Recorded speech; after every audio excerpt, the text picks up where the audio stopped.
there. Why don't you give up your camera, Sean? And now this is where this trip begins, with Bert telling me to give up my camera.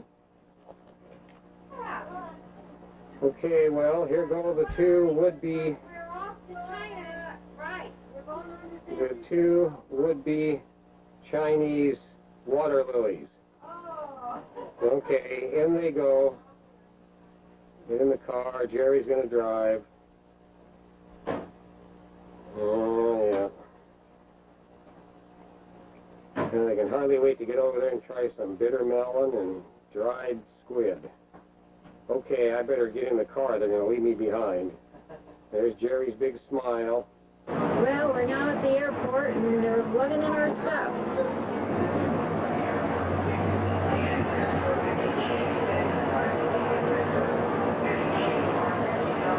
Beautiful day, and I just so much enjoyed riding with the plane. Such a good-looking young man. Efficient. Got his whole life ahead of him.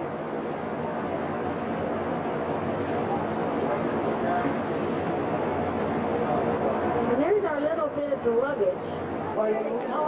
Okay, that's Jerry's aunt and Uncle Yvonne.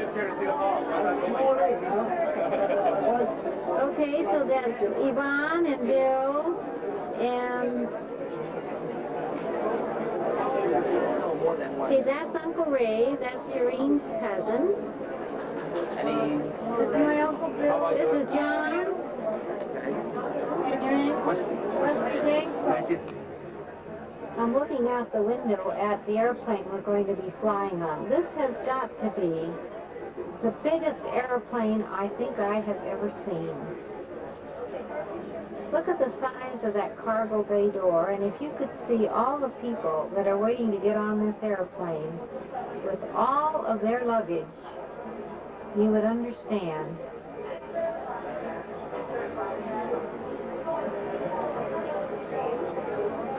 This is just incredible.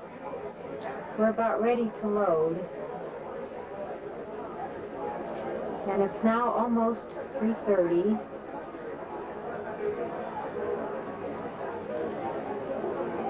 Yeah, this should be quite an experience. We're about 12 hours away from Shanghai. So we'll be flying all night. And it should be a lot of fun.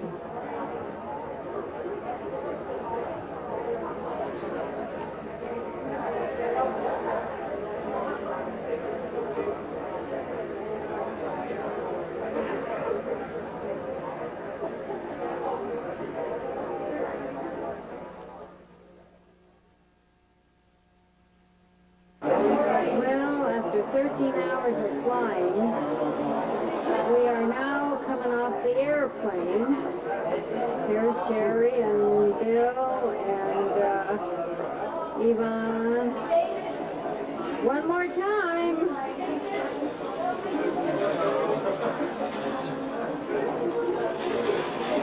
We're waiting. There's Uncle Ray or Cousin Ray.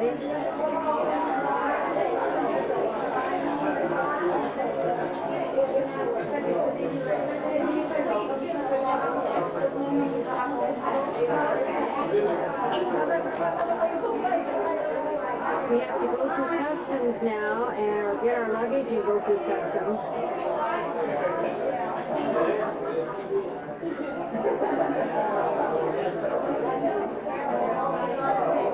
We're waiting for Ray, Yvonne's brother, and Darwin, Ray's son, and Tom, I think Bill's cousin. Anyway, that's the group. Well, good morning, bright-eyed and bushy-tailed. Somehow or other, my camera hasn't recorded the right date. Today is October the 17th, and this is our dining room, or breakfast room.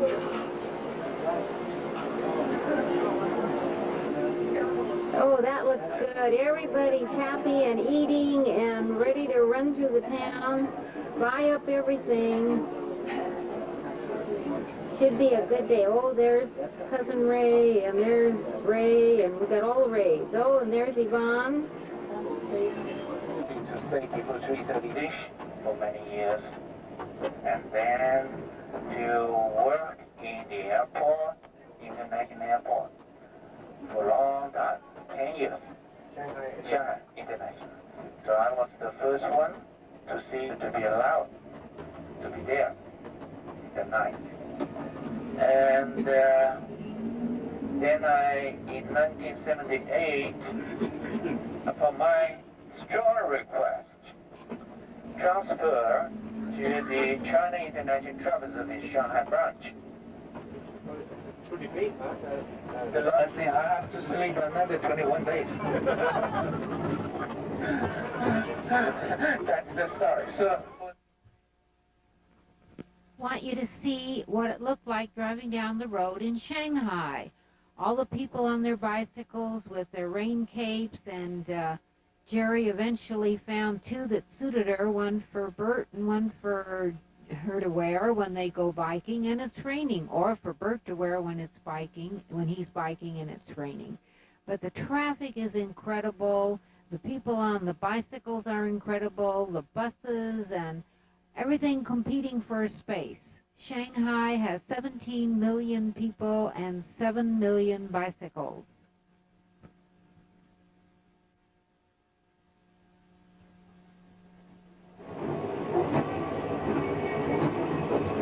What's a good investment?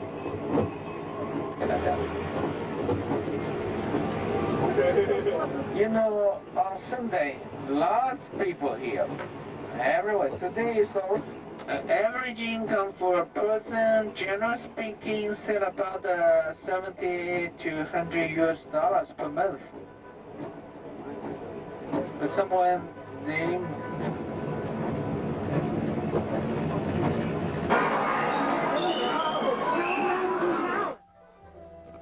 This is called the Children's Palace, and it's like a playground.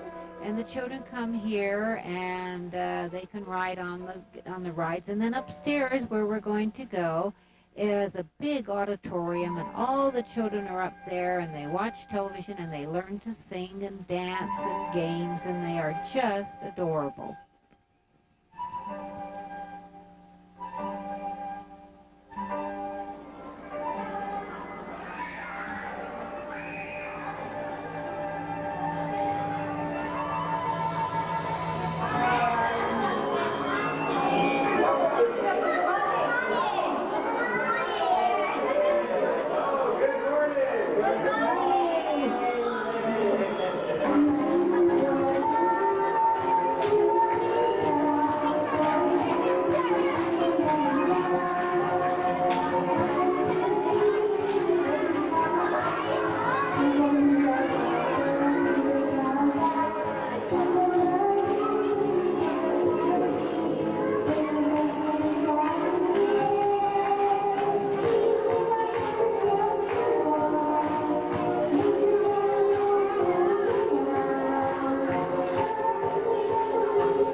This is our little Toyota van for our 10 people. Great way to travel, too. We don't have a lot of people. And this is the Children's Palace. And that's what we've shown you. The little kids, darling little kids.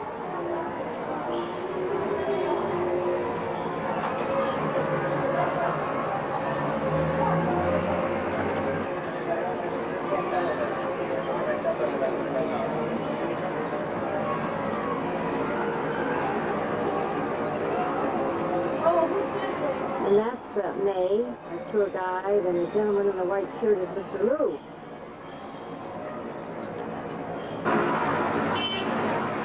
Jerry wants to buy a couple of these rain ponchos, and apparently they don't meet the specifications.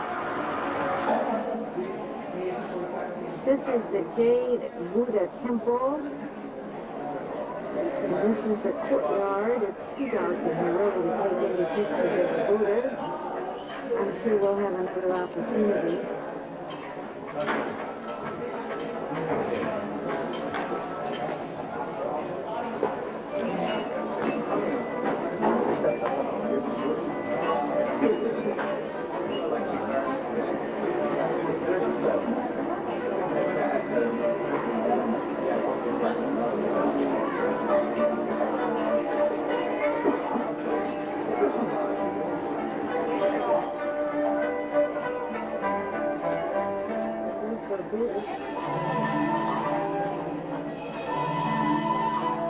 They're going to hang a red sign, and there's their bamboo ladder.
After visiting the Jade Buddha.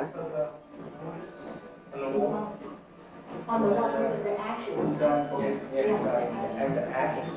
That means someone because You couldn't wear your shoes and we had to put on a straw mat. Air drying our hands. Yeah, drying our hands, just shake right and roll, let's do that. That's the ladies' restroom, by the way. Got saved room for your food. This is our first banquet lunch. Man. It's a welcome banquet.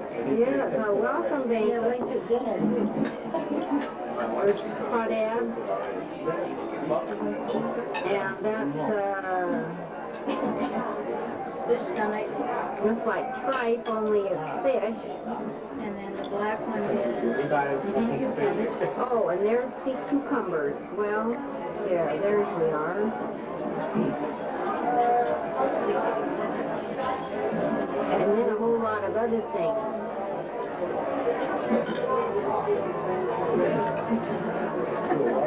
Like eating blindfolded. Like eating blindfolded. It's like eating blindfolded, you know what you're getting? Oh, blindfolded, yes. That's Lisa. And her husband, Darryl. Yeah, well, this is Shanghai. Newlyweds. What happened? What happened? Water. That's one thing about Bill spilled the wine all over his arm. Look at her sleeve. It's all pink. Oh. You could bring that out into your glass. hot soda. Yeah, they did that. Just the one?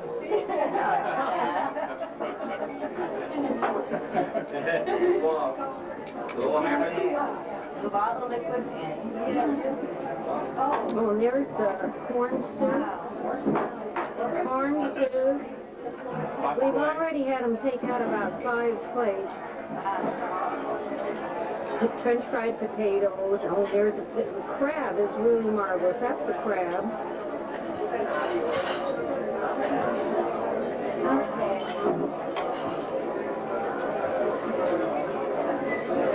Just wear your jacket the rest of the day. I'll just make sure I don't sit next to him tonight.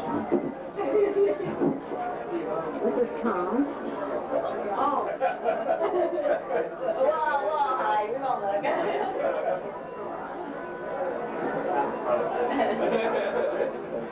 Maybe I'll try.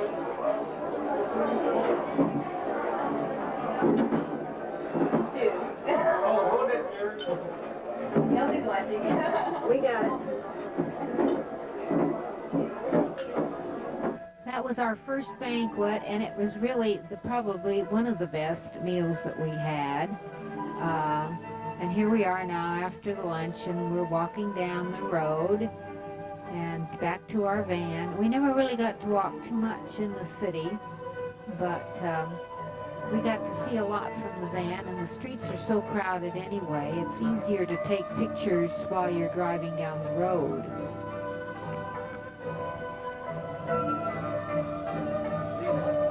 Yeah, policy.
어디?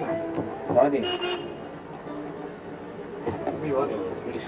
우리가 쓰어서 우리 무슨 이거 哎，放一个这边没什么人，放一个。那你叫好了。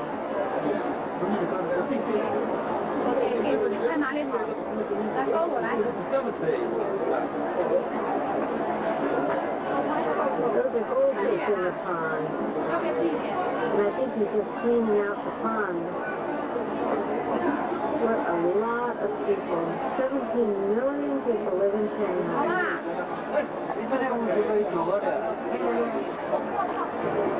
This is where they make the dim sum.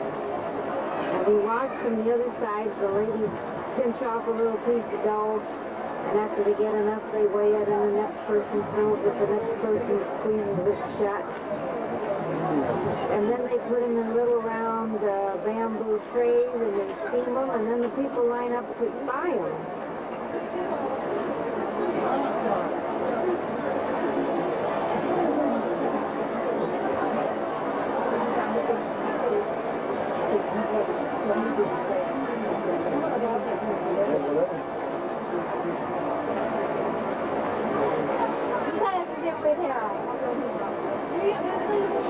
At the U Garden. the line with water. It is really strong to keep this soup here lasting for about 20 years. It is 12 meters high. At the top of the mountain there was a pavilion.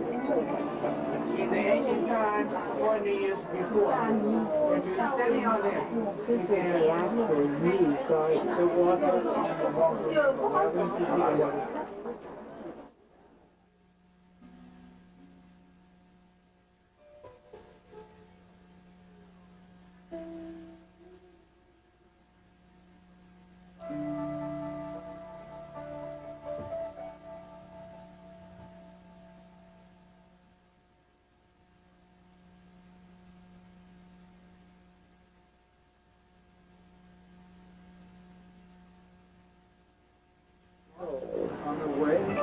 And because of all the holes, they were wonderful to use for incense, because all of the incense came out of the holes, or the waterfall coming through the holes.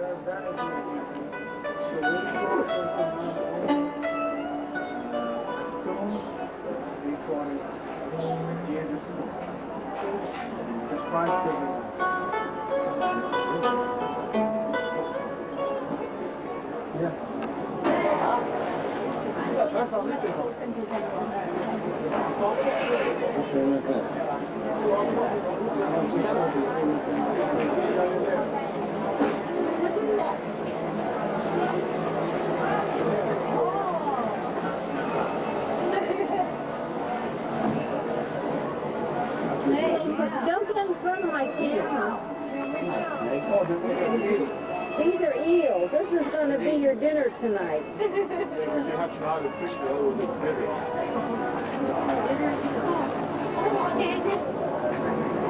Well, we're down at the Bund Harbor in Shanghai, and that's the new radio tower that's going to be operating here shortly.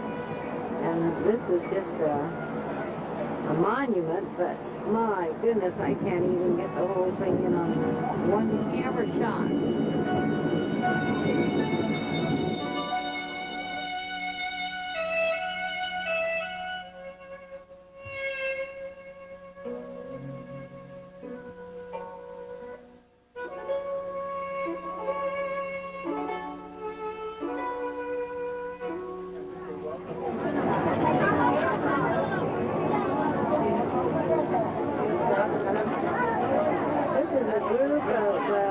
Ladies from Tibet.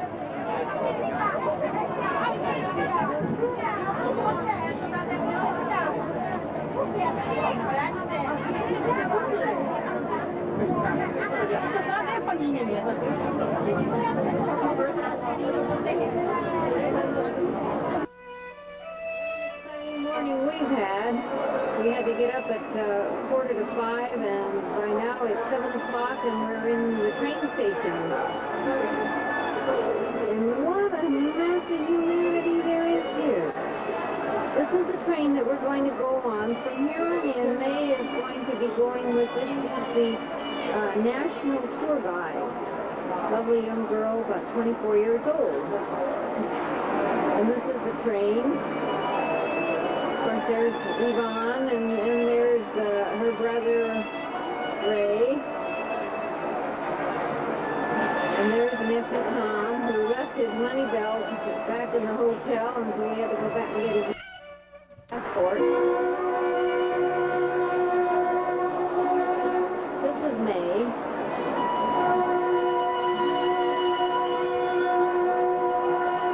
Actually, Shanghai is not her home, so she can't answer too many questions about it. These are our train attendants.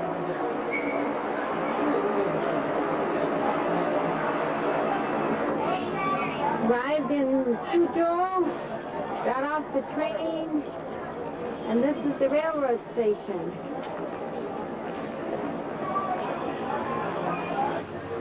Welcome to Suzhou. We're at the silk embroidery factory. Yes, and that's Calvin, physical therapist doing his physical thing. Very good. Shall we go in? Shall we go in?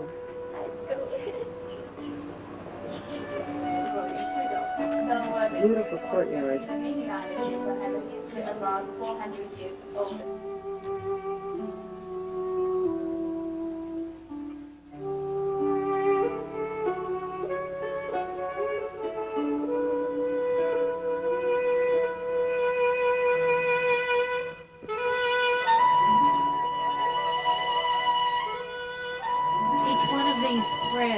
That they use is part of, it's a filament. Each thread has 48 filaments, and they have to separate each thread into 48 filaments to get the finite colors and the delicate embroidery work. I don't know how they could see. I don't know how they can sit there and do this all day long. Our local guide told us that they make $100 a month, and of course, after we watched them make this double-sided embroidery, we were taken into the gift shop. But underneath that is a mirror, so she can see what both sides look like. And some of these embroideries have a different picture on the other side, so you figure out how they can do that. I don't know. We saw an exhibit of this in Boston when we were there at one time. Of course, it's very expensive to buy one that has two different pictures, but the work is just beautiful.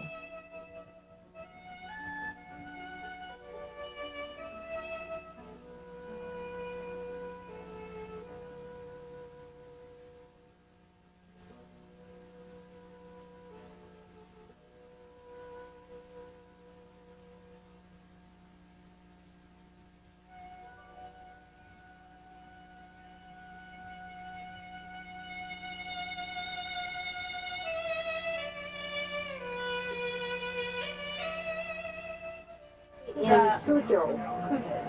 We just spent all our money at the silk embroidery factory where they do the silk embroidery on both sides. And since some of us missed lunch this morning, we're going to go eat. Yeah, boy. Right there, fresh chicken. McDonald's, here we come. Fried chicken. I got it. Yeah, she got it. You both got to get together and edit this film.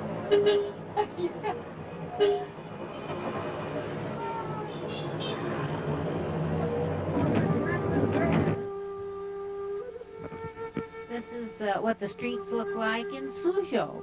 Now, Suzhou is called the Venice of the East. It has 168 bridges that cover its canals. It has a Grand Canal, and we're going to see that later. And then it's very interesting. It's more relaxed and more friendly looking here. We enjoyed being here.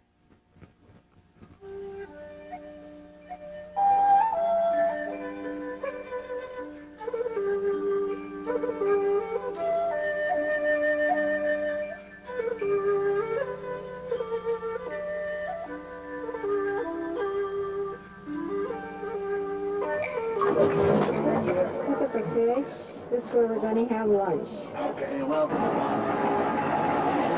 we just finished lunch.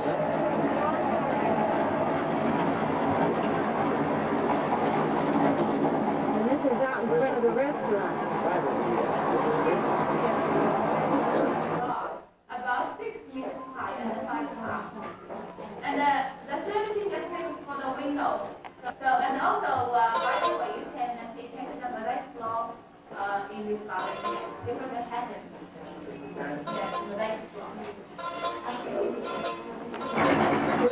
We've just been to the lingering garden, and now we're standing on a bridge. We're still, of course, in Suzhou, and we're looking down a canal. Well, kind of like Venice. Smells about the same. Smell like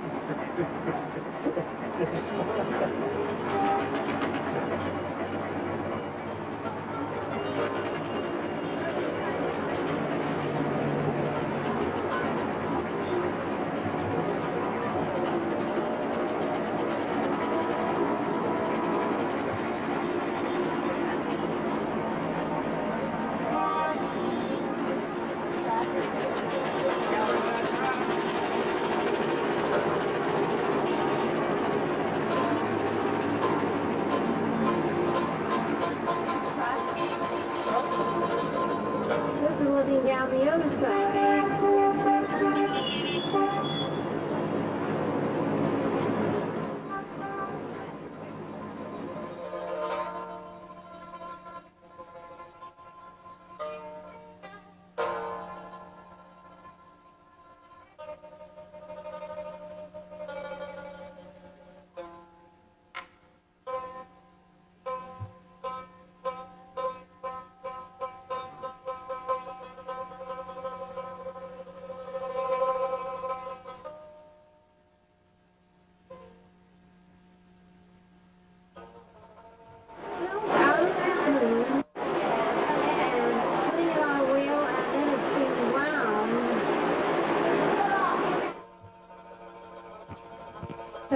background is so noisy here, you can't hardly hear what I'm saying on the video. These girls are in the silk factory, and this is where they separate the silk threads from the cocoons. We had a marvelous chance to hear the history of the silkworm and how they go from the larva to the pupa, and the egg is laid and so forth, and then it becomes a cocoon, and they take the silk out, and afterwards they eat the larva inside, but and nothing goes to waste in China. Everything is used for something, and that thread is very, very strong. And then they put it on a small wheel, and then they put it on a larger wheel which dries it, and you'll get to see that. The water is hot, and it cooks the inside. There is even an ant. Can you believe there is a silkworm ant that gets into the cocoons that also has to be killed?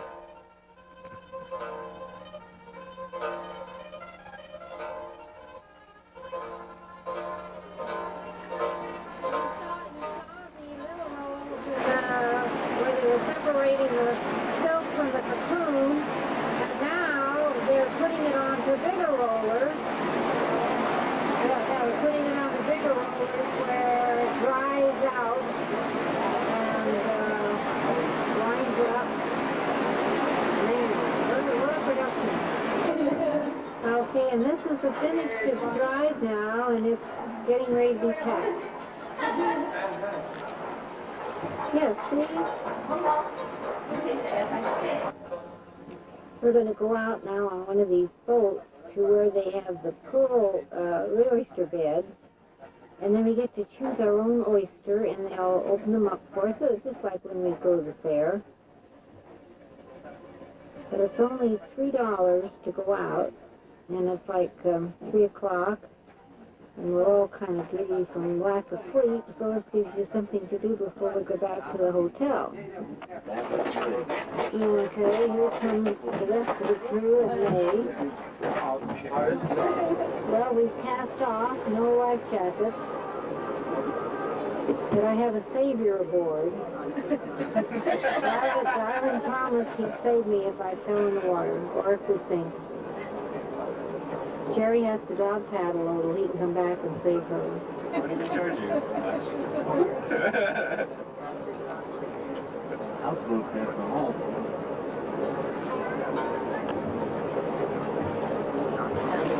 That's a Suzhou duck farm. Do they clip their wings? Powder. Put the milk or some coffee and every day.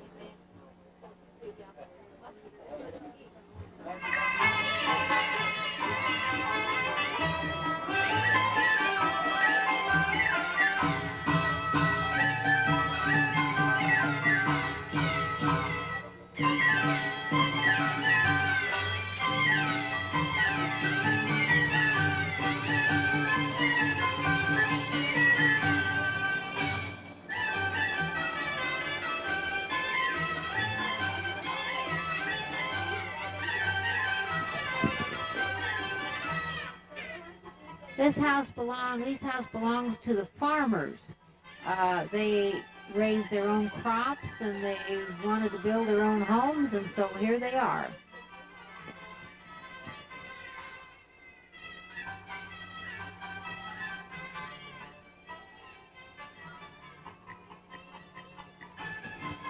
Now here we are at the store. Actually, they have pearls, all seed pearls. Now I didn't realize it was going to be seed pearls.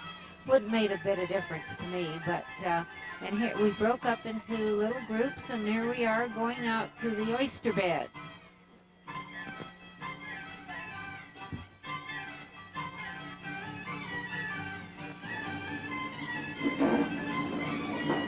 Well, no pearl hunting.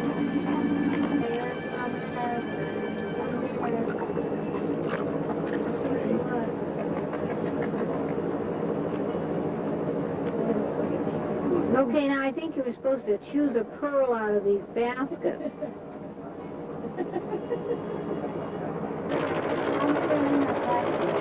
one apiece.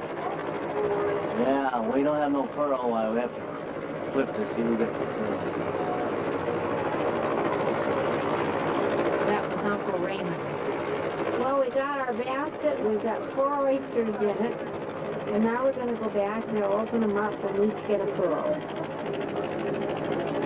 And there's we took 3 boats to get us all out here. 3, 4, 8, 7, 8, 9, 10, 11.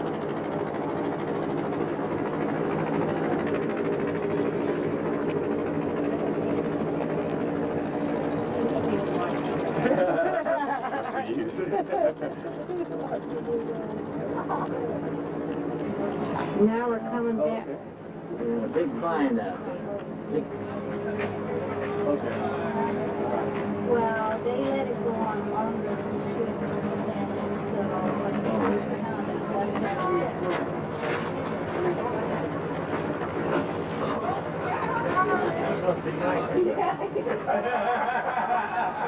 It's probably the biggest one. We're at Tiger Hill and we're going to go see the Leaning Pagoda.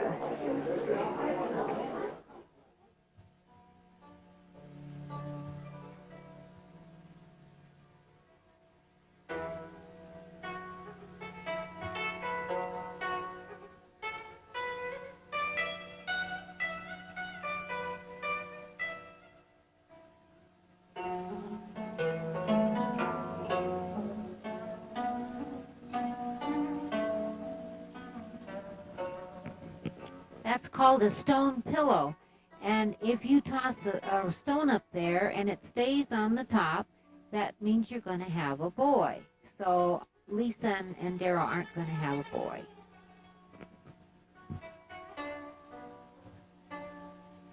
This is the base of the Leaning Pagoda.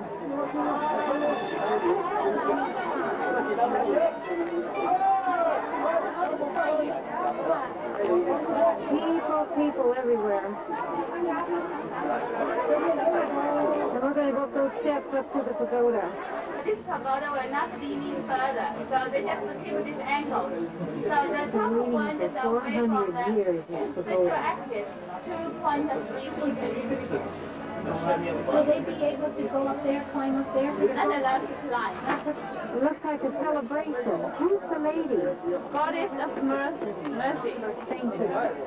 It's like Guan Yi. Yeah. Guan Yi.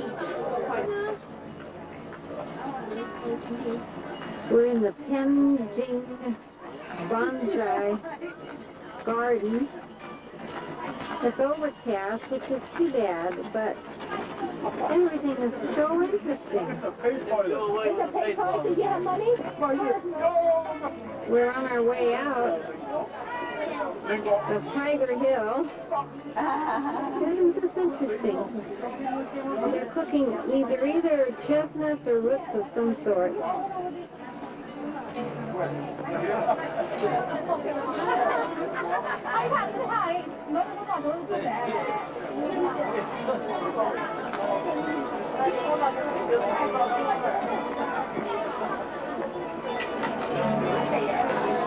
We're in the jade carving factory, and this is beautiful.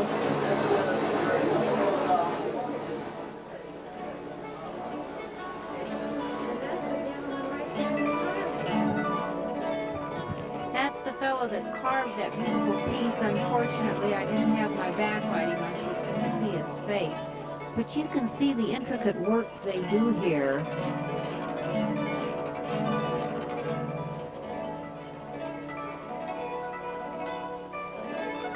There must be factories, though, that have thousands and thousands of these workers in them because of all the pieces of jade and all the silk embroidery, all of the things you find in the gift shops.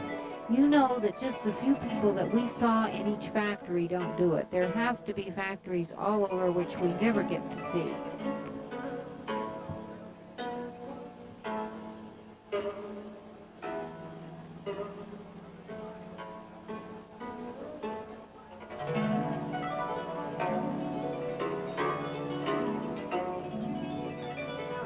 the cave carving factory. And while everybody's shopping, I decided to come out here and look and see what's on the street. Very, very interesting. Nice town, really nice town. This is what our table looks like after lunch on Bill's birthday.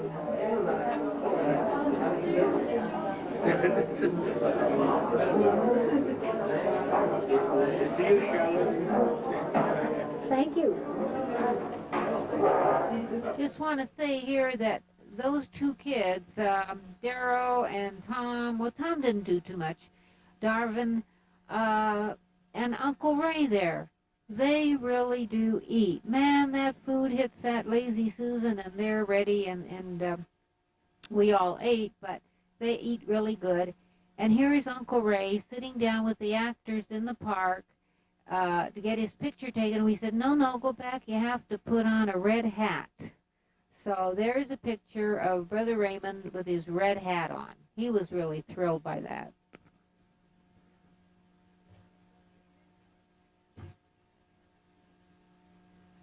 Beautiful sunny day. Had a good night's sleep. And this is our hotel in Angels. And we're going to go out now. It's 9:30, and we're going to go on a tour, probably out for the whole day.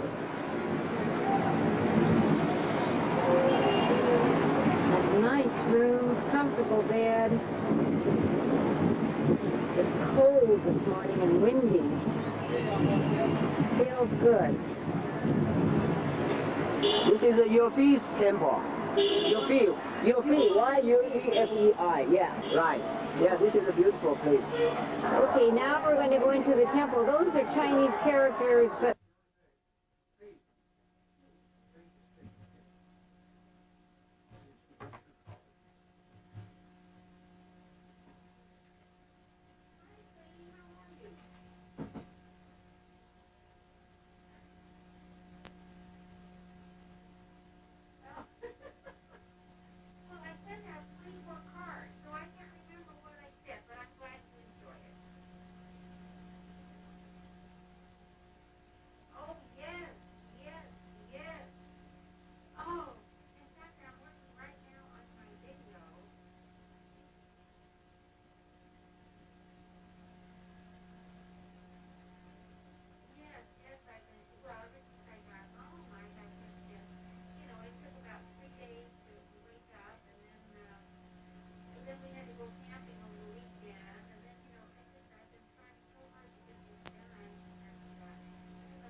lately.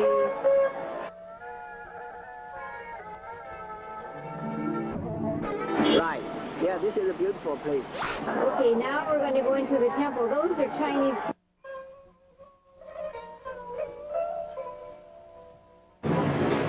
This is the Yufei's temple. Yufei. Yufei. Y-U-E-F-E-I. Yeah, right. Yeah, this is a beautiful place. Okay, now we're going to go into the temple. Those are Chinese characters, but May isn't quite sure what they mean. Those are Chinese characters, but May isn't quite sure what they mean. This is really quite a place. Oh, from here you can see the Buddha inside. Much better than if you were up close. Look at that. Very good. Oh my, look at that.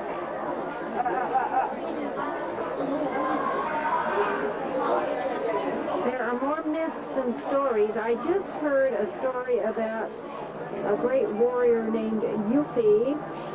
And when he was born, there was a great flood, and his mother put him in a jar and floated him down the river. Now, isn't that incredible? Okay, there is another warrior. This lady is supposed to be sweeping up the yard. Impossible. Guess what we're all lined up for?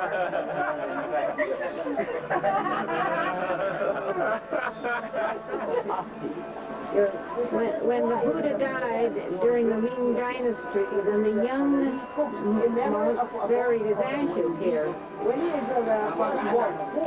And his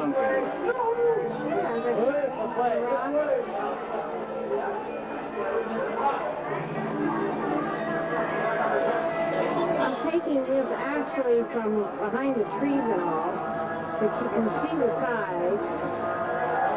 This is the biggest temple in China, the Linian China temple.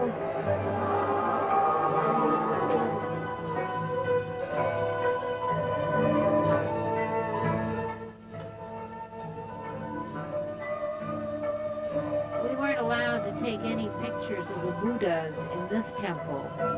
In fact, I was shooting from outside, which gave me a very good picture of one of the Buddhas, and the monk came out and told me I couldn't do that.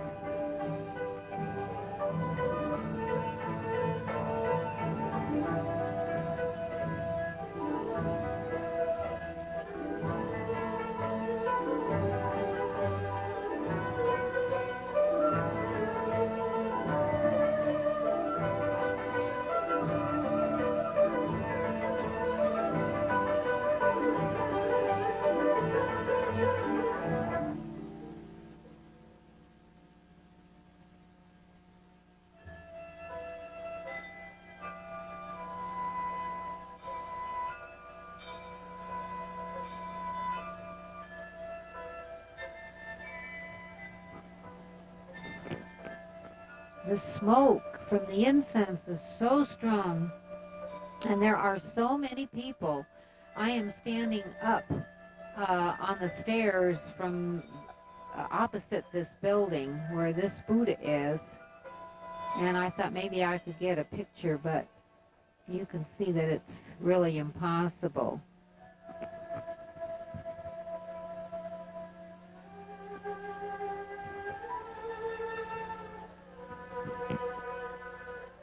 Now this is a different Buddha. I think this is where I was taking a picture from the outside, and the monk came out and told me that I couldn't take a picture. Now on these rock walls are carved over 300 statues and writings, and you can climb up. You can just go all over this mountain here. And look at these. We didn't have time, although we did start up one side, and they sent for us and we had to come back down.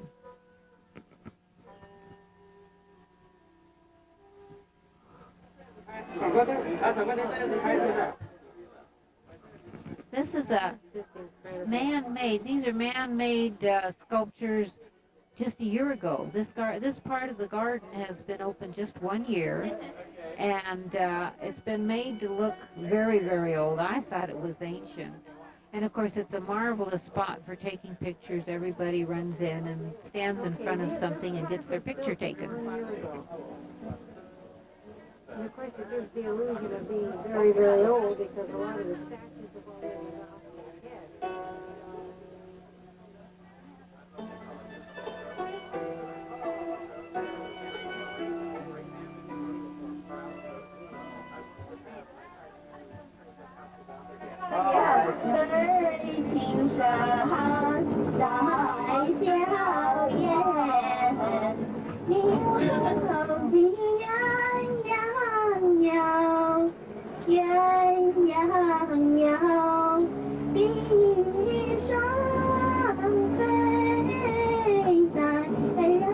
This May, our national tour guide, and she loves to sing, so she sings a song for us on the bus.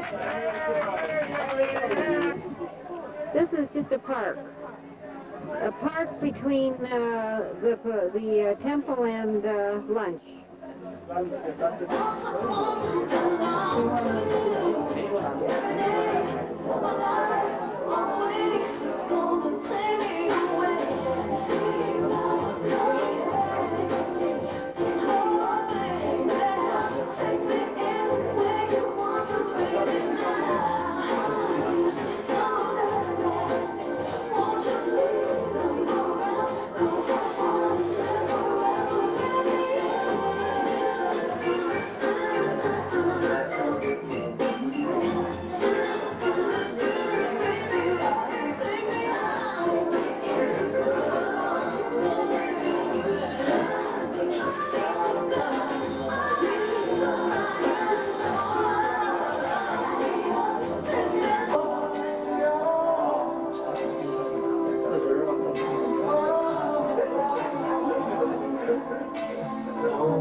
The lake.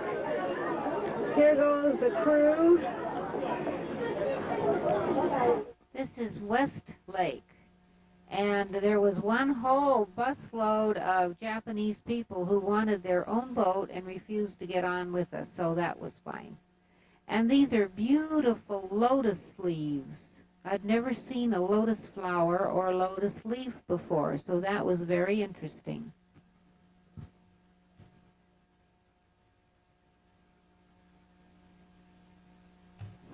We're on West Lake now. And a whole group of people refused to get on our boat because they couldn't have the boat to themselves, so we're not unhappy about that.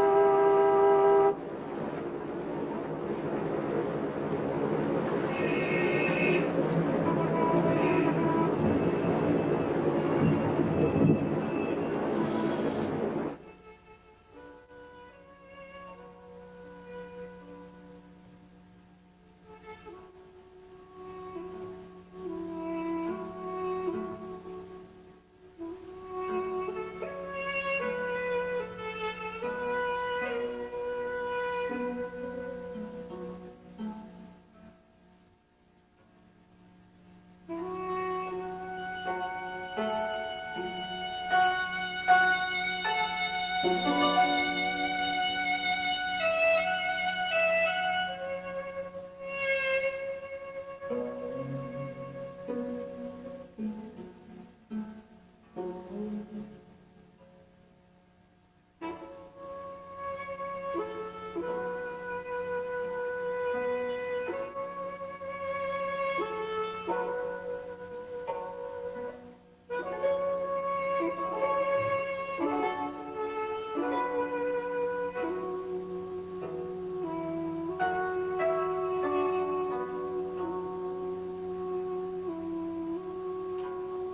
hillside are replicas of all of the pagodas of China.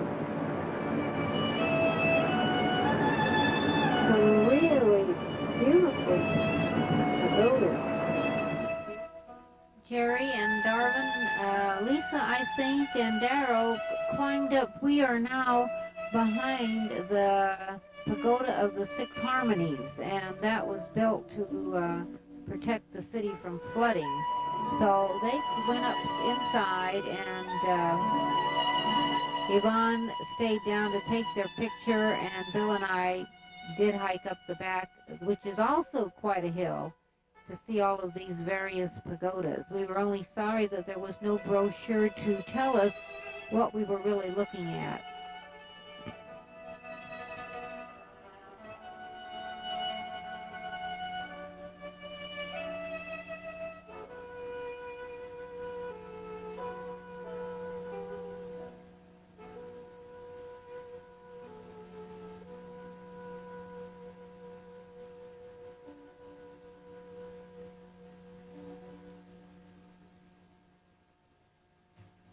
Show you this one up close, and then I'm going to go read the sign to you. This is just a beautiful pagoda.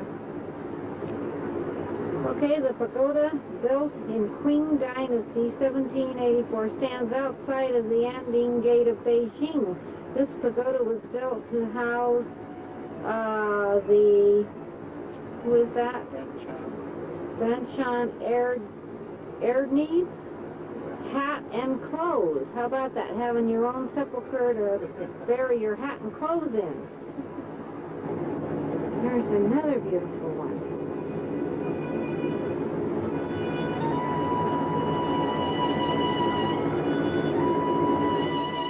Of course, sometimes you're reading.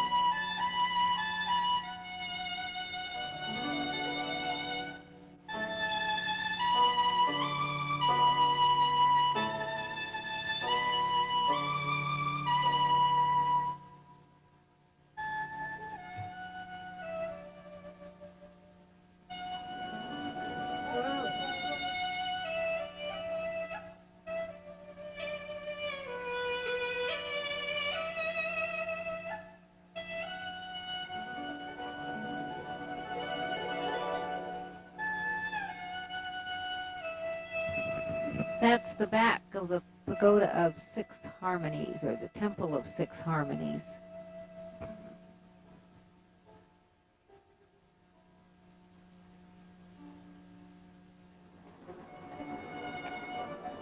And there's a fellow hard at work.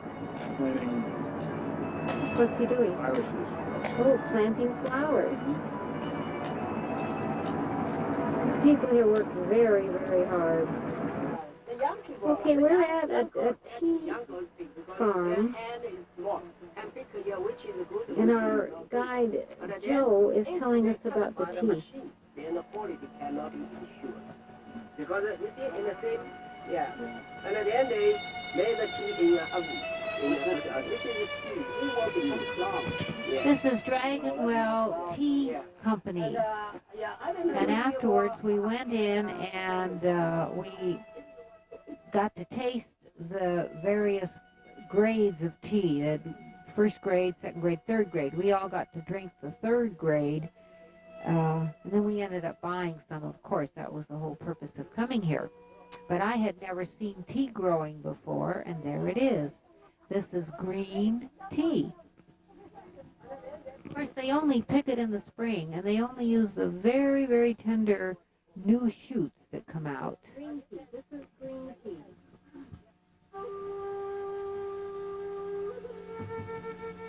is called Double Peak Village because, of course, there are two peaks. There's the other peak. Bigger. To the Wollongong Park. And look at all these lovely children out here waiting to go in. They're from a private language school.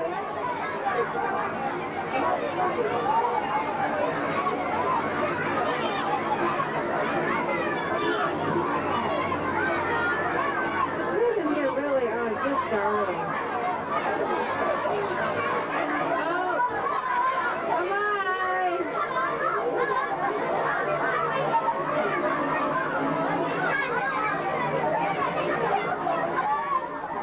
That's interesting. See the fellows up there on the top working, and here's the bamboo scaffolding again. There's going to be a chrysanthemum show here, and they're putting the chrysanthemums all up in this. So here they are working in the bamboo scaffolding.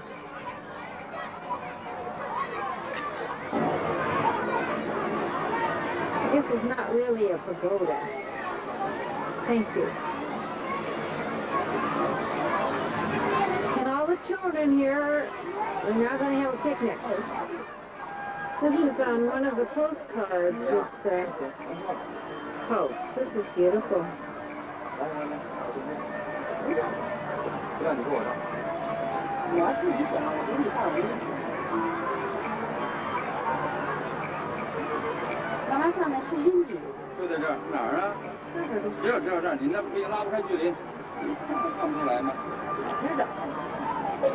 Well, we're standing in a kind of a passageway,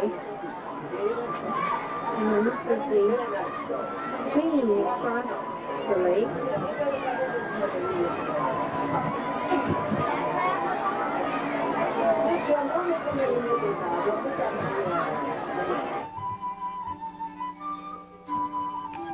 The noise level is just so great. It just really wears you out.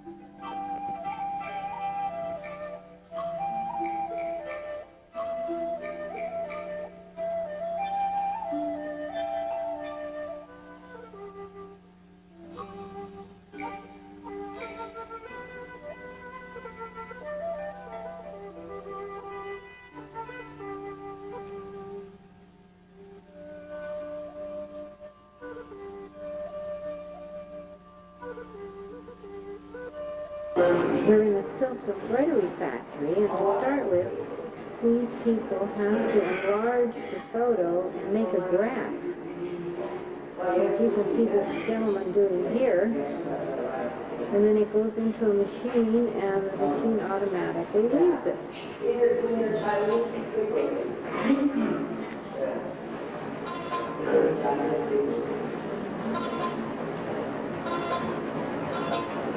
Just down the milestone.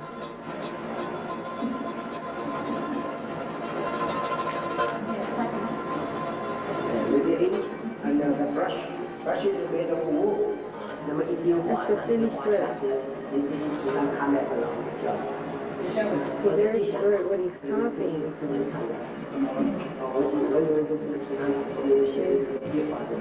Chinese letters. Mr. Joe just got through saying that those brushes are made of wool. That's Mr. Joe. He's an artist and he design and also he like art. This is a piece of art. Now this is the heat punch place, and heat punches is programmed into these cards, and the cards go into the computer, and then they read okay. Now this is not what I would call automatic. This is very labor intensive.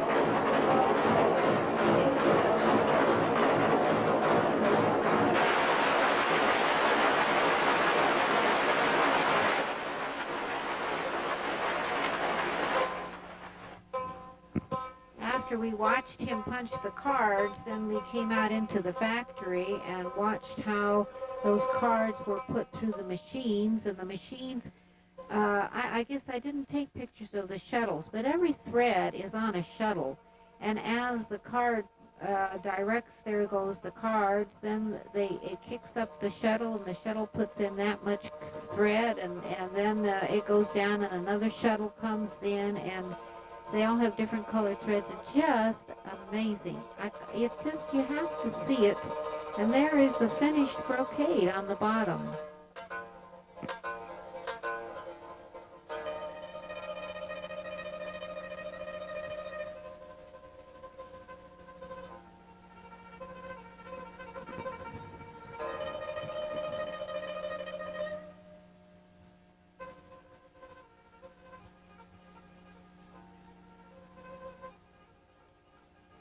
And we're standing in Tiananmen Square.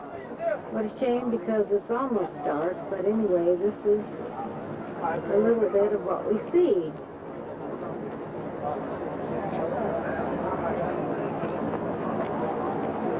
Okay.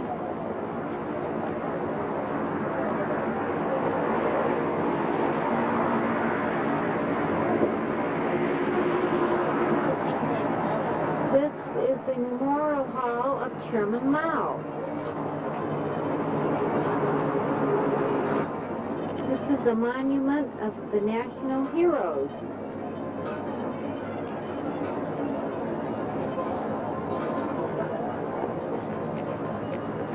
Now I'm standing really directly in front of it.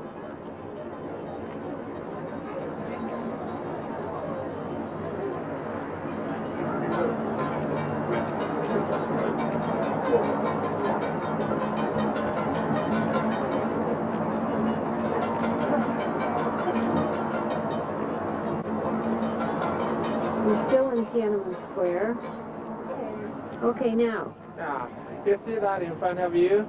That is Tiananmen Gate, meaning the gate of heavenly peace. First was built in 1420. It's a symbol of New China. We call that New China because we call the old China is Republic of China. New China is People's Republic of China. Taiwan is still Republic of China. So this is New China, and the symbol of new articles. Very complicated but completely standard. This step requires high creativity. We're inside the main factory. And this is the second step. This is where they put the copper strips on the copper base before the enameling goes in. Now she can use. This is where they would make poison A, and they use copper strips to put in the vase, and then they put in the finishing glaze and so forth. And the girls can use their own imagination, their own designs, where they want to put those copper strips.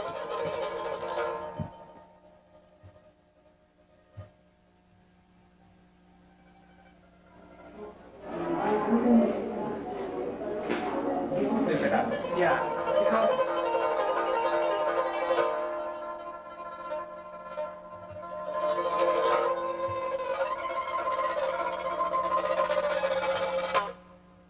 boric acid and salt ether and alkaline.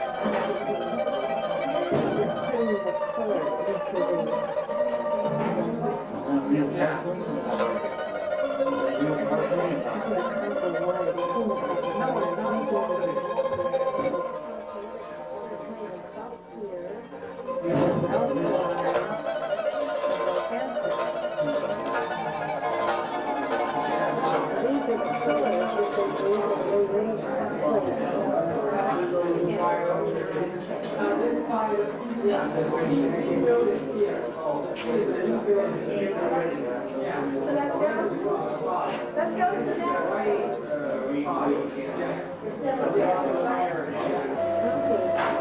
That one just came out of the fire. Well, this is where they're being polished. Okay, this is being polished.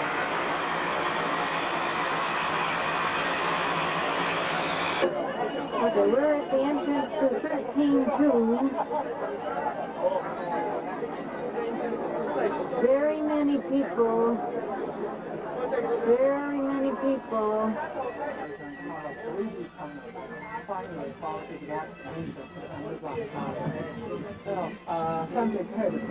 This is the tunnel, the first tunnel that was found by the engineers that leads to the tomb.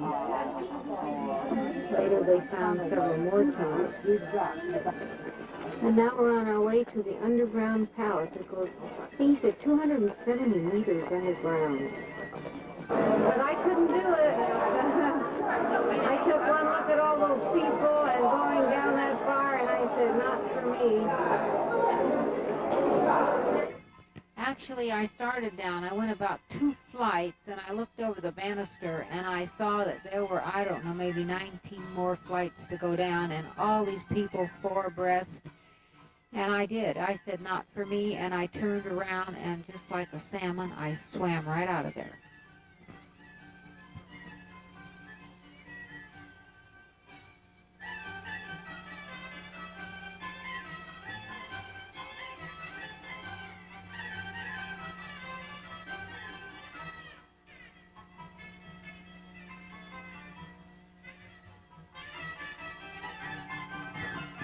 We're on the bus, and we're on our way, of course, to Badaling, where we will climb up the Great Wall.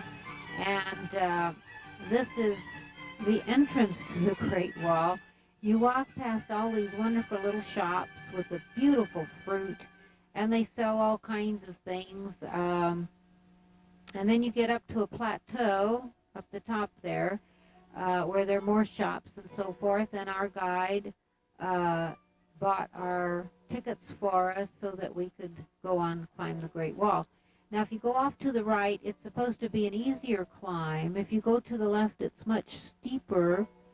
So Yvonne and Bill and Uncle Raymond and Brother Raymond all went off to the right, and the rest of us kids, quote and unquote, all went off to the left. We're toward the top, and I don't know if this picture is going to give you any idea of how steep this is. And after a great big Chinese lunch, 2 glasses of beer and 2 glasses of tea, I don't know. There's Jerry.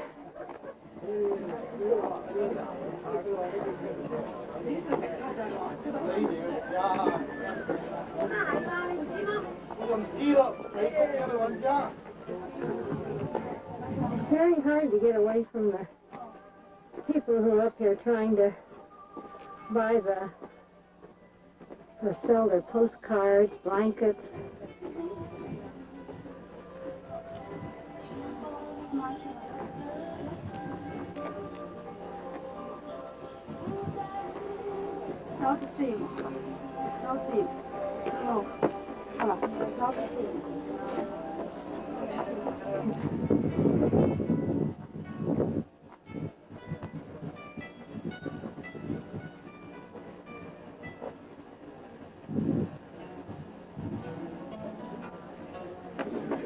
I think we're approaching the top of this particular area.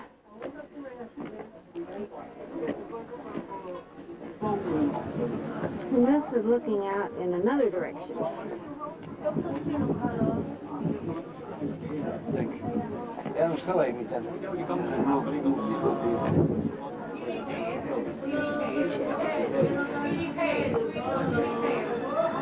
They don't beat them, the borders, the same times, many times, even the beaches away.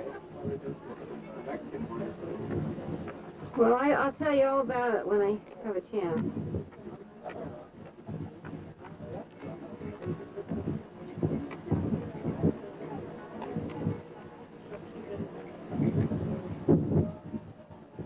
Talking American politics on the Great Wall of China.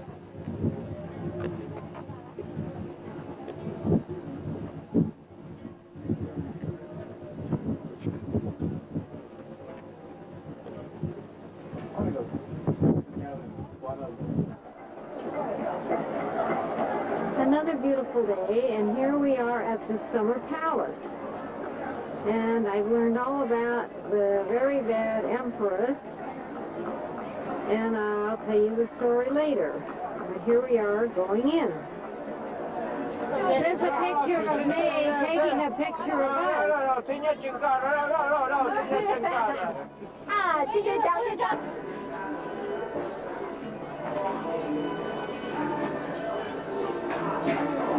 This is just to tell you a story. This building, which I can't get all in, is where the Empress Dowager sat. Well, she sat over here and watched the Peking opera over there. And then all these buildings on the sides were for the concubines and the lower officials and that sort of thing. The Empress sat behind the glass window to watch the opera, but everybody else, including the Emperor, had to sit outside. This is the courtyard of the Summer Palace. We're not allowed to go out there in the courtyard.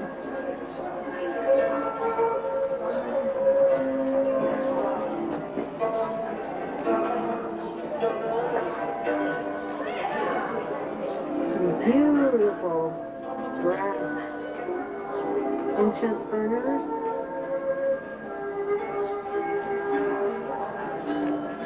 We're about to enter the longest wooden corridor in the world, 728 meters long, and what did he say? Over 300 paintings. Thank you, fella.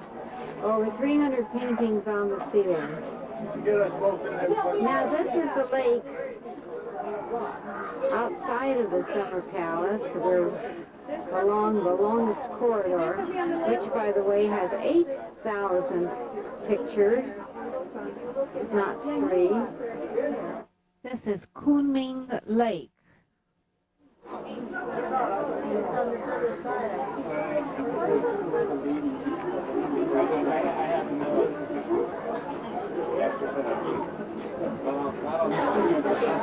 are some of the paintings. This is like a cupola, and the paintings go up in the ceiling.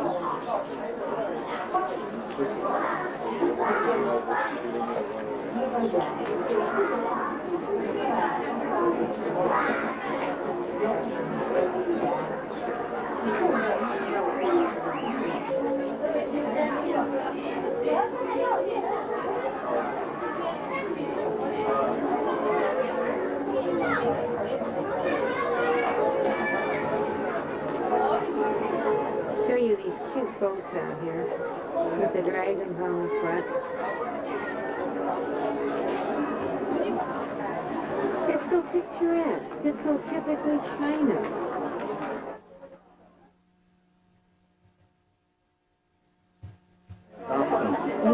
Very famous symbol of the stability of the Ming Dynasty. Marble boat.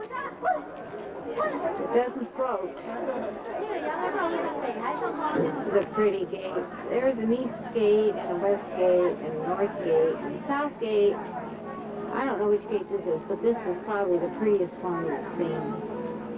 This was the Dowager's personal temple, but now it looks like it's a museum in an old village, and I have to be careful because there's always bicycles or cars trying to run you over.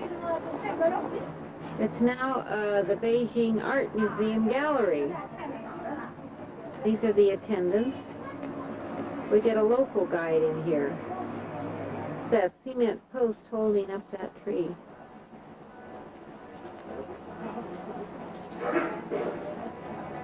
Well, that's kind of what we do at home.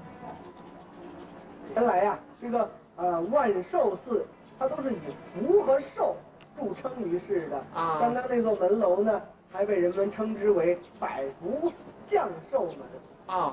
This Asian temple is famous for his happiness and longevity. Just now we passed this way. On the ceiling there are some bats. Just now I told you the bats are representing happiness. 这顶部呢有100只的蝙蝠。刚刚还拜这个树，希望皇帝多生龙子后继。In the old days, when the emperor and the empress come here, they should put up incense burners and pray for the tree to get wish to have more children. I'm quite sure he's painting a panda. Yeah, he speaks English too. After we saw the temple, then of course we're directed into the gift shop, and here is the gentleman who will paint any picture that he's got, all kinds of pictures, and he will paint the picture for you and put your name on it in Chinese, etc. So Bill and Yvonne are having him paint 2 pandas.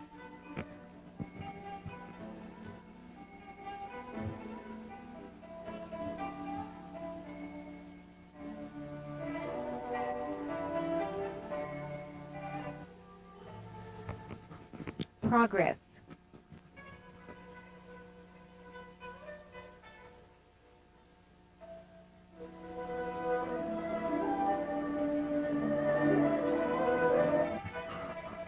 In the meantime, I went outside to see how the outside looked, and it was just beautiful and peaceful, and certainly a marvelous place for a monastery, because the solitude was just wonderful, quiet.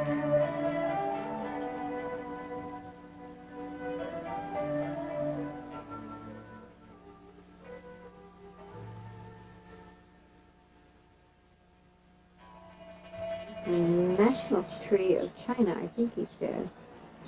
But I have never seen a locust tree before.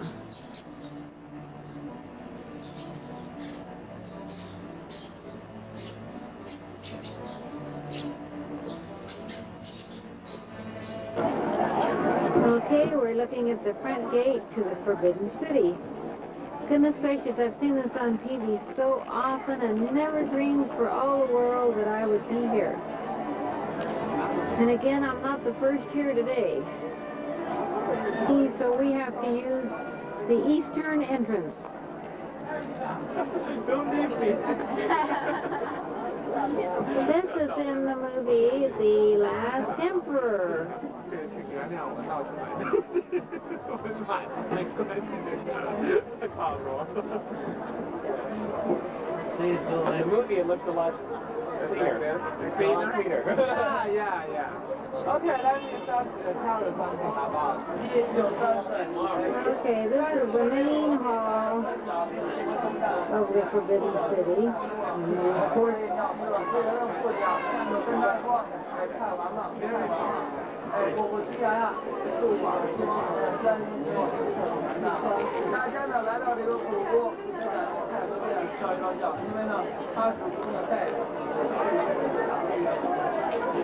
some of the buildings were damaged. this is the throne hall. But originally, yeah, it was preserved. The Forbidden City has 9,000 rooms in which 8,000 to 10,000 people lived, including 3,000 eunuchs, maids, and concubines. The entire grounds cover more than 250 acres, with some of the buildings dating to 1400. There are hundreds of buildings, halls, gates, private apartments, and many new museums, and now, today, it is called the Palace Museums.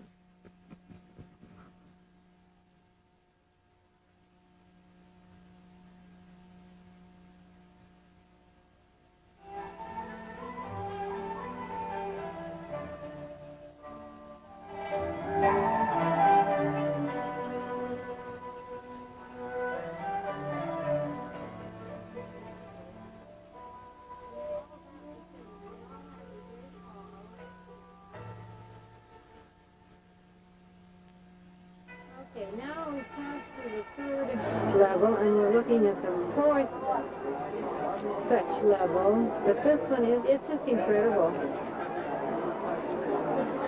It's really no wonder that the common people rose up and said, enough is enough. In fact, our guide told us that the Dowager Empress every day ate a meal with 128 different dishes, 30 of which were porridge.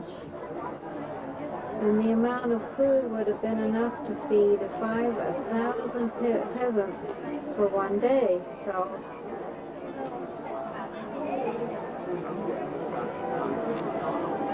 You see why the days of royalty have disappeared. Too many commoners.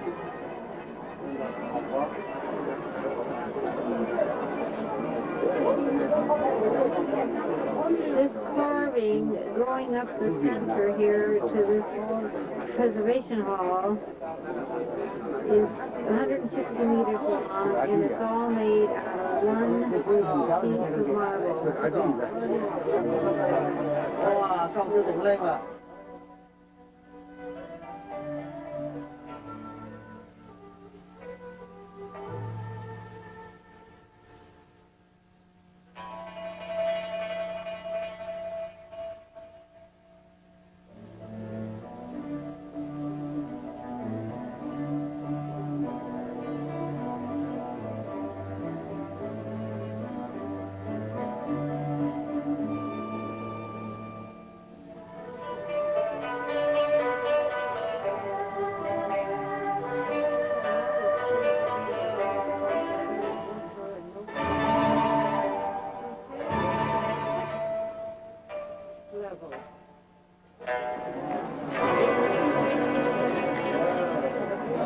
！I can't get back far enough for you to get this whole building in. The names are interesting. Hall of Union was built in the Ming Dynasty and rebuilt in 1798.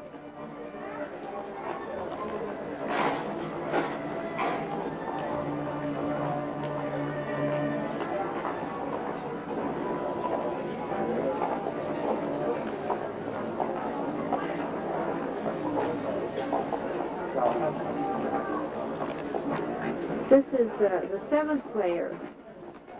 Now we have just passed the 6th layer, was the bedroom of the emperor and his concubines.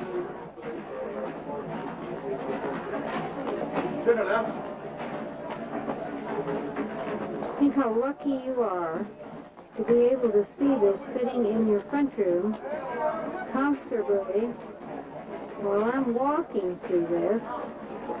We've been here now about an hour and 15 minutes. We aren't done. This is the royal garden. Oh.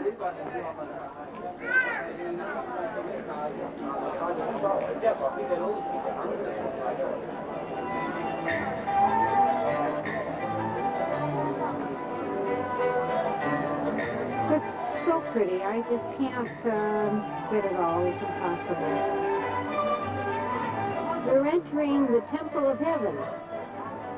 And the emperor came here twice a year to pray for good harvest. And because they believed that heaven was round and the earth was square, the structures are round because that's where the emperor prayed. And we're going to go right on in.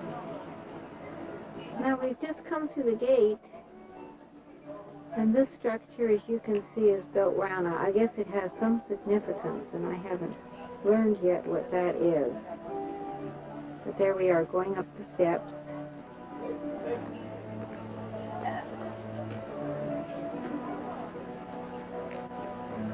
Our tour guide has the yellow flag there. That's what I thought. Okay, each thing in here has some meaning. The fence around outside, one is round and one is square, representing heaven and earth. And each one of these marble squares are in multiples of 9. So the one in the center is 9, and then it goes 18, 27 out to the edge. Because that's the complete number. Now I said if you sit right there and call out in your own voice, your voice will come back so much louder because it echoes off the marble balustrade on the outside. Beautiful roof. Looks like tile.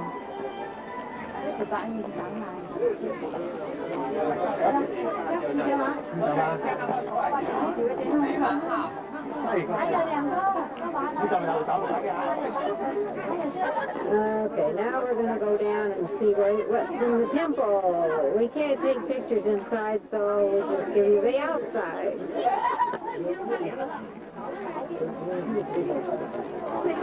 This is a perfect place to show you the corner and the round. The square representing earth and the round representing heaven. Oh, that's beautiful.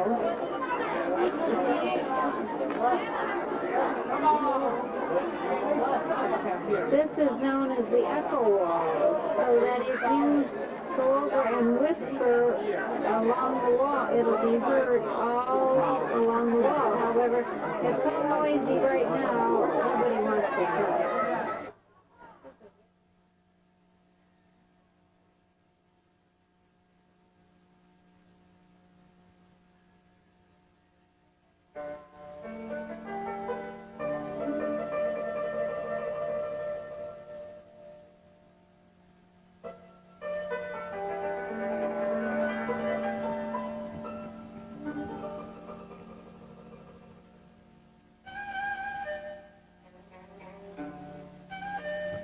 Too bad the day was so gray.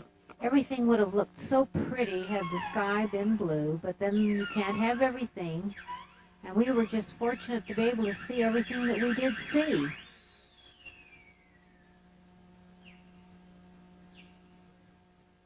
This is probably the last we will see of today. It's almost time to quit. We were supposed to go to the Peking Opera tonight, but everybody is really either too tired or has an upset stomach.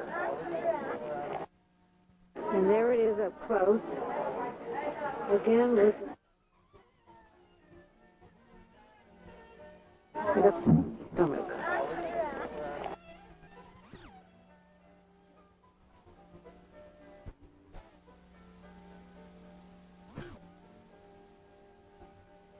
Supposed to go to Peking Opera tonight, but everybody is really either too tired or has an upset stomach.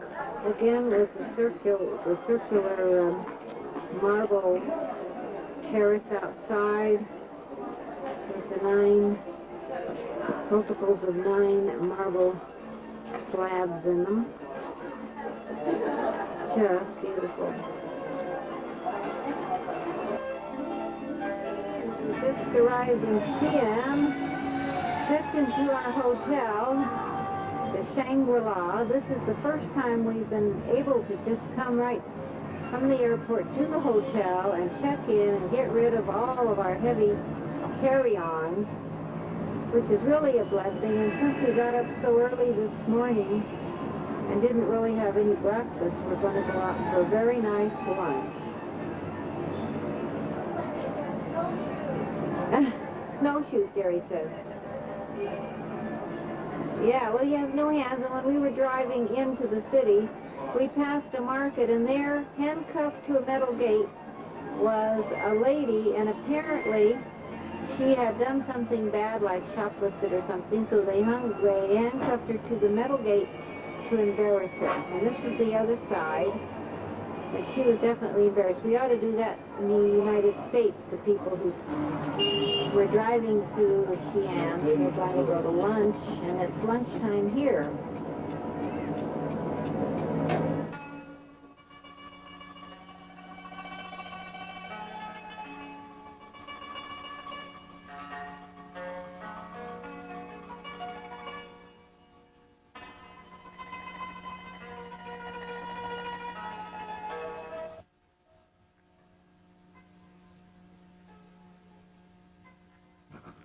I always think it's good to let you see what the streets look like, because you saw so many interesting things on backs of bicycles. They just do everything with their bicycles.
We're now going to go in and see the pagoda.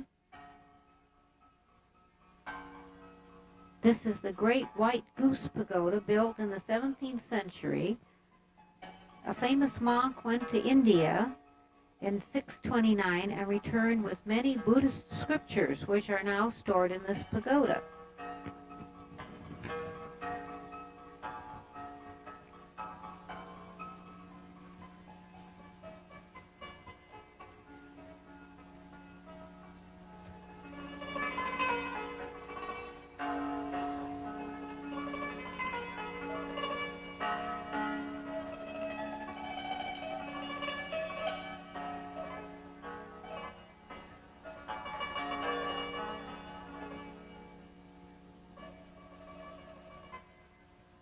When they are going to die, so they just sit down and they take a position and they don't eat or drink or anything, and they're all now inside of these pillars.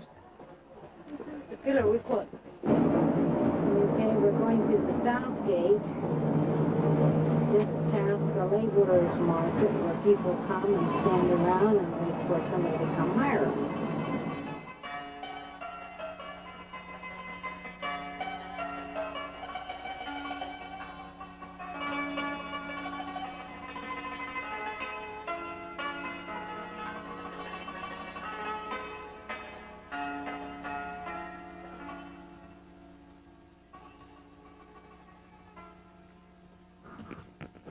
That tower up ahead was one of the gates, and I think that was the north gate, and we went up, we climbed up the stairs, and we went up, you see those people up there, well, that's a gift shop.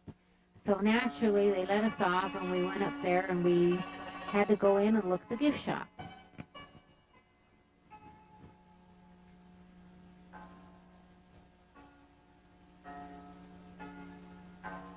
This is bell, the other is drum. This is the bell. Yeah, this is bell.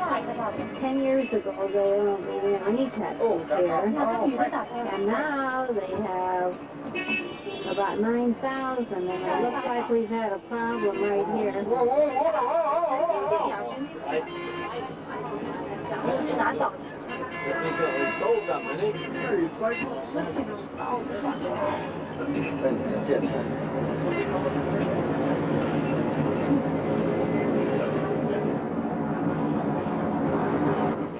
We're in the lacquer factory, and here is a screen, and the process is that they take the pine, and then they put 20 layers of linen over the pine, and then they put the lacquer over the linen so that it makes a very firm bond.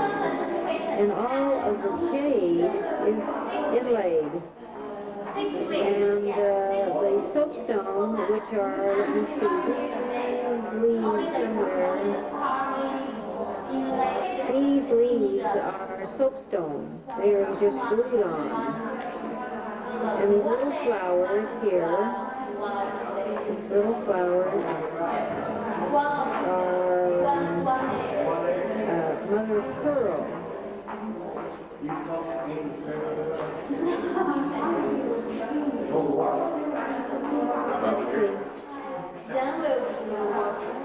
That's jade.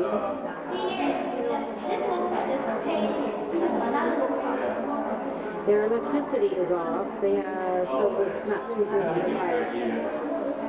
Look at that beautiful horse. Fred was born in the year of the horse.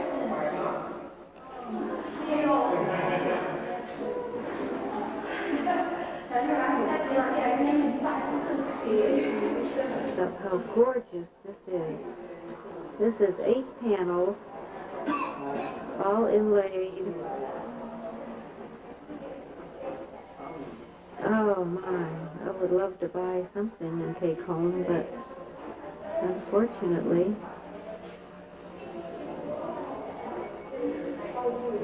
much too expensive and not needed.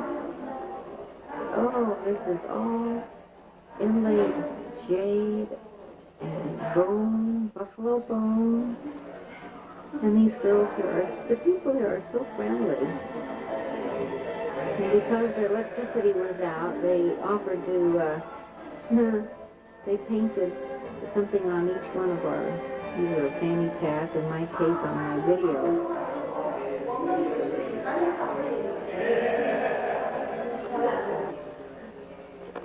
I don't know if you can see this peacock.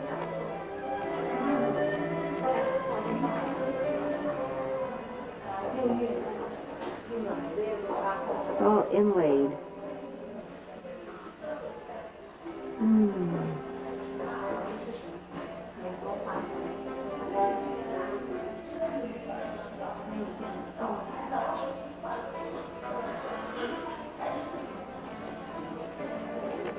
Across the top of this screen here, these are jade copies of famous antiques.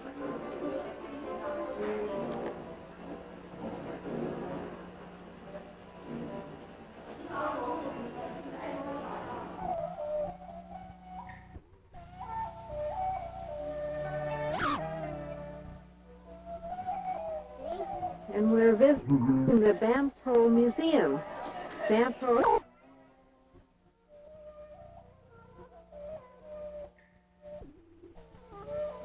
The Bamto Museum.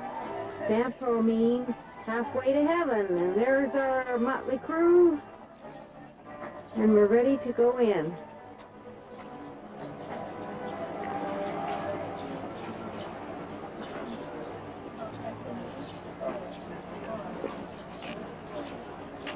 Okay, gorgeous tavern. You can see the human head, very The paintings depict the vivid designs, copper wares. Look at this warmer, a lot rainfall, the weather. We're going to see an old village. It was here about 6,000 years ago. These people were great fishermen. And so this is kind of a symbol of the fish. Use the steam. So they invented pottery steam cook, which was very important. And in this building, we see some of the farm implements we took from the site. And after this one, we see that one. We see a lot of pottery wares, all took from the actual village. The art building, that's actually like. So we see these two exhibitions. Okay, this gentleman is going to paint a rooster on this t-shirt for Brother Raymond. Just for you, Angela.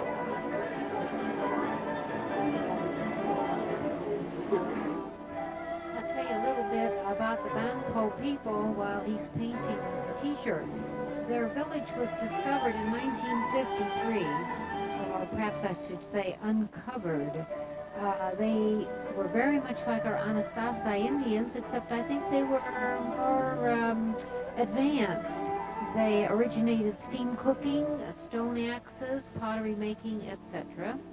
And they buried their babies who died in jars around the village so that they could be close to the family.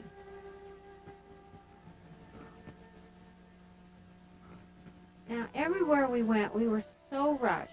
It just really never had much time for picture taking. I wish now that I had had him paint a t-shirt for me. It was very, very pretty. We're now in a terracotta workshop, a factory, where they replicate the horses and the soldiers. Before we started to make imitation of terracotta warriors, usually we make this particular product in the same way. Yeah. You may have a look, this is a plaster mold for making the body shape. People just press very short plates mold by hand. So usually like this size, then we put them together, make them shift. Then we open the mold, take them out. After taking them out from the mold, we make the design, fix the design, make them hard. If we made a production of terracotta warriors after the firing, we just make them old, looks like original terracotta warriors. If we made, sometimes say this kind of product only has 3 basic colors, and nowadays there are over 30 different colors. So very colorful. Okay, now go to the another workshop to see the chemical color. These are already molded, and of course they fire them and they glaze them and.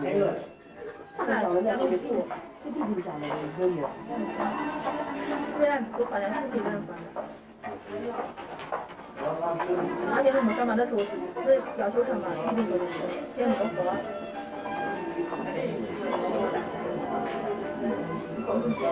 Your job, according to the design. Then we place chemical color on the design. Yeah. Then we follow it here. So that was the complete one. We can design the higher place. The easier side, they're the same. So first the fire. This is a kiln. The fire that we use coal is a fuel. We fire 3 days. And they're 1,000 degrees temperature. And these 2 smaller kilns for second fire. They also make and glaze these tiles. Each tile is 150 yuan, and that is one word that says longevity. Already record for you. They have to take a Beautiful. The tiles were really beautiful. I would have loved to bring some home. But there again, what do you do with them after you get them home? I really had no place to put them. I think Bill and Yvonne really struggled over a desire to buy these things too.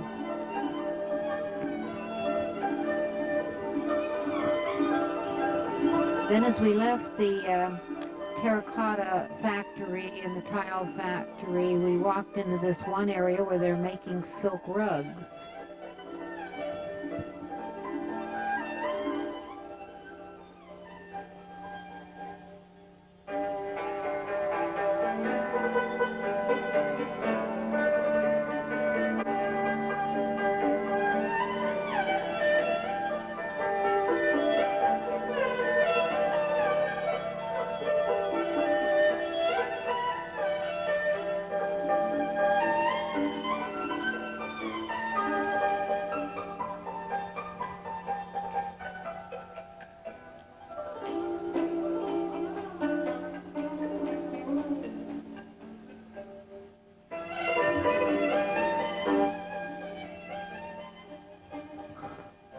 Technical school.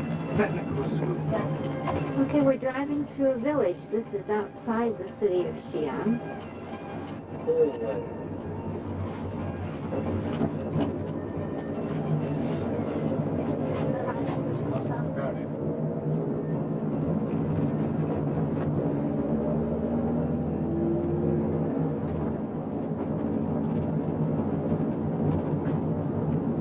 Oh, come on now, don't shake.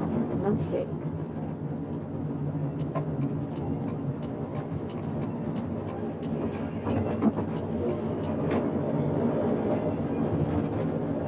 We're now at the hot springs, and there's just kind of a haze or a mist or everything over the water. Used to be the favorite hot springs of the favorite concubine, I don't know how many years ago, but I read it in the book.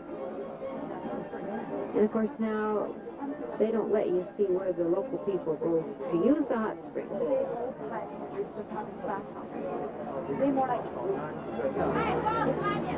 We're making noodles.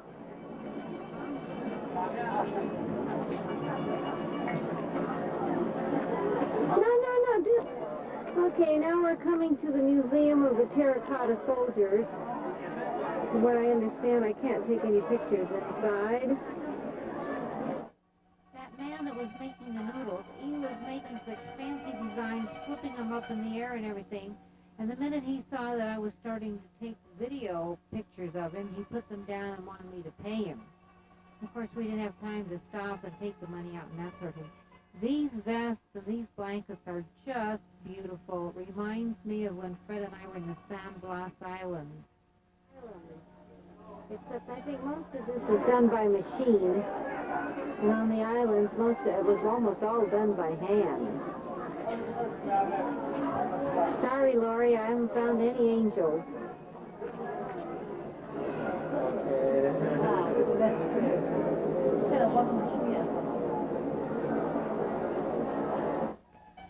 Now I have to explain to you that we are in the Terracotta Museum, and I had my video camera kind of resting on my stomach, and I had flipped up the viewfinder part so that I could see without touching the camera. And so by moving my stomach around over the railing, I was able to take these pictures. They did have a guard at one end, and some people were taking pictures. You know, you'd see a flash occasionally. But there was a $2,000 yuan fine, which is about $250 if they caught you, and they took the film away. So I didn't bother with regular pictures. But this didn't come out too badly.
Here. I don't know what's in here, but we're going to go and find out. These are models of how the original terracotta soldiers and horses were made. And unfortunately, I think I'm going backwards, but look how skinny the workmen were. And hard work. I started on the other end.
Sleepy time on the bus.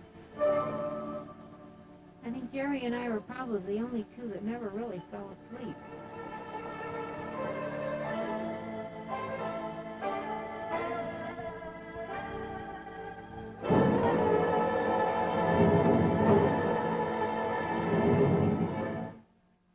And we got off the airplane, had lunch at a Turkish restaurant. However, the people are Chinese, but they're minorities from up northern, in the northern part of China along the Russian border. and a very good lunch. And now we're at the hotel, and we're going to go sightseeing.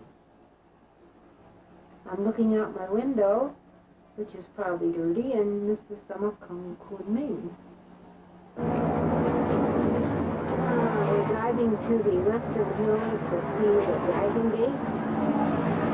This is Kunming on the Burma Road, the old Burma Road. Wow! Our first stop is the Wat Chin Monastery.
These are known as the Western Hills.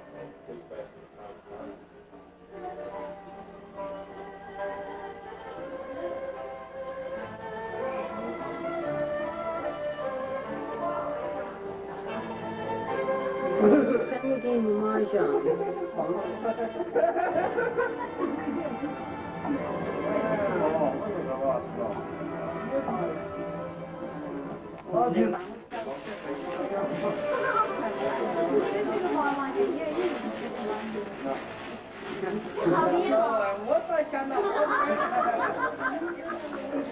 We're on our way up to the Dragon Gate.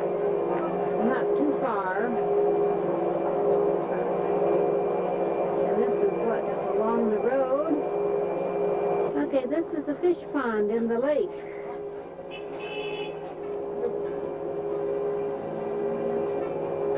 I guess they raise fish there.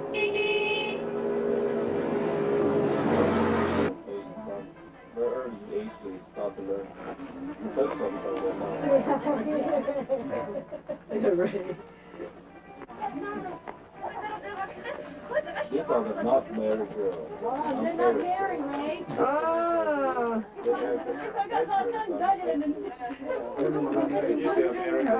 These girls are from the Stone Forest, and they're trained to sing, and we'll see them tomorrow.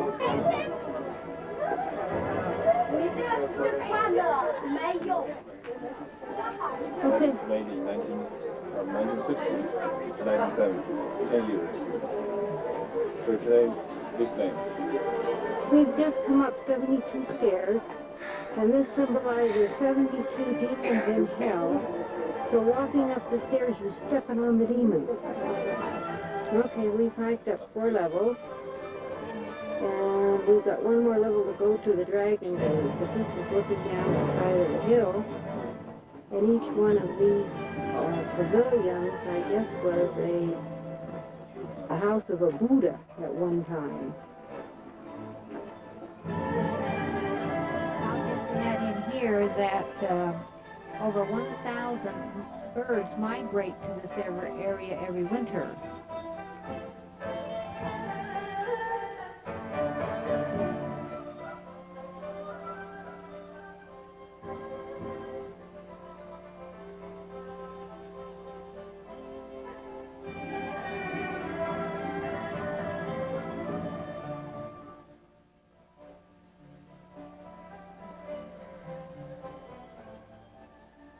Very narrow, and now we're coming out on the other side.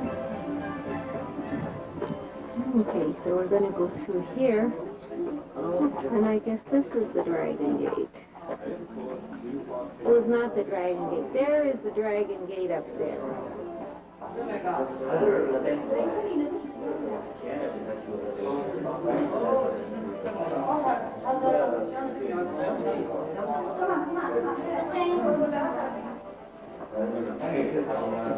Okay, now this is the Dragon Gate. And of course I can't get that far enough to get one whole picture because if I try I'll fall over the cliff.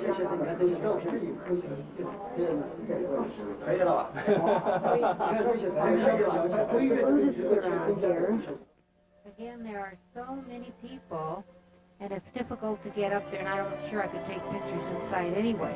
Now, that gentleman with the bald head is a movie actor, and he played the part of Chiang Kai-shek in a lot of the movies during whatever, must have been after the war, because he doesn't look old.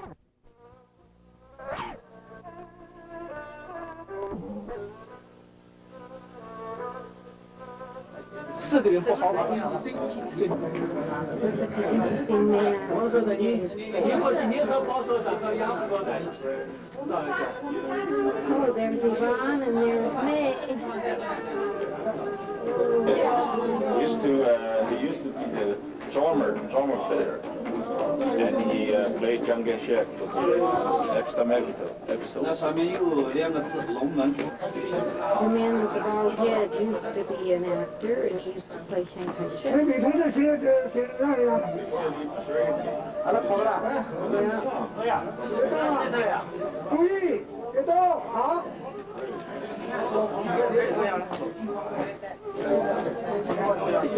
There's Ray standing by the Dragon Gate. There's Ray standing by the actor who played Chiang Kai-shek. Go stand by Ray. Go stand by Ray. There's Jerry standing by Chiang Kai-shek. 你这是个好死头，这是。小伙儿，对对对。杨天地跟杨人也是阴阳。那个将军哦。What's he telling her? I don't know. Something about this year. The Tiger's Gate and the tunnel and all that we went through has been here since Marco Polo's time. And for some reason, Kunming was never occupied by the Japanese, so it was a base for like the Flying Tigers were here, and the high mountain areas, of course, kept them from invading. So this was a Flying Tiger base during the war. Truck carrying bricks, so you've already seen it. That's Kunming University. Kunming University. This is what we call We're waiting because we know some more are going to fall. The students, or they just enroll students from the city, not outside of the city, because they don't provide the dormitory. And we're on our way to a Chinese clinic. Not boarding. Here we go.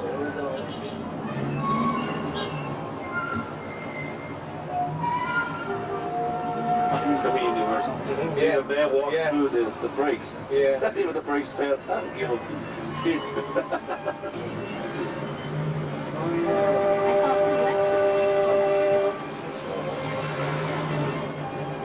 Well, we followed them for quite a while, and would you believe, as I had the camera running, no more bricks ever fell off.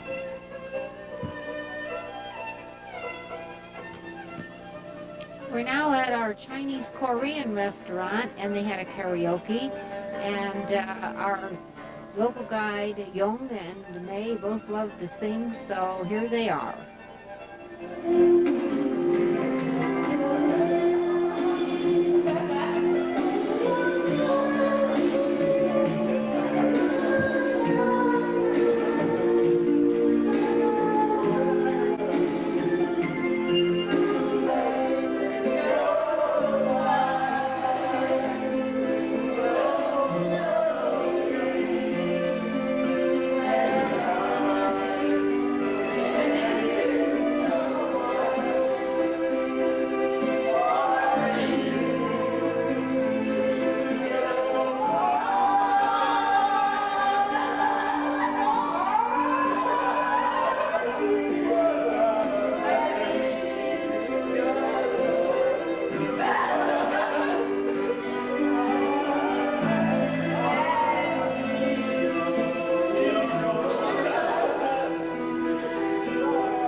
Such a sad song, you know. It's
Now we're on our way to the stone forest. Right here, my man. Passing by a village. There's some ducks hanging, and hopefully I can get some more later. Yeah, I got one. I still got one in there. And we're going to walk across to a regular village. This is the Stone Forest Lake.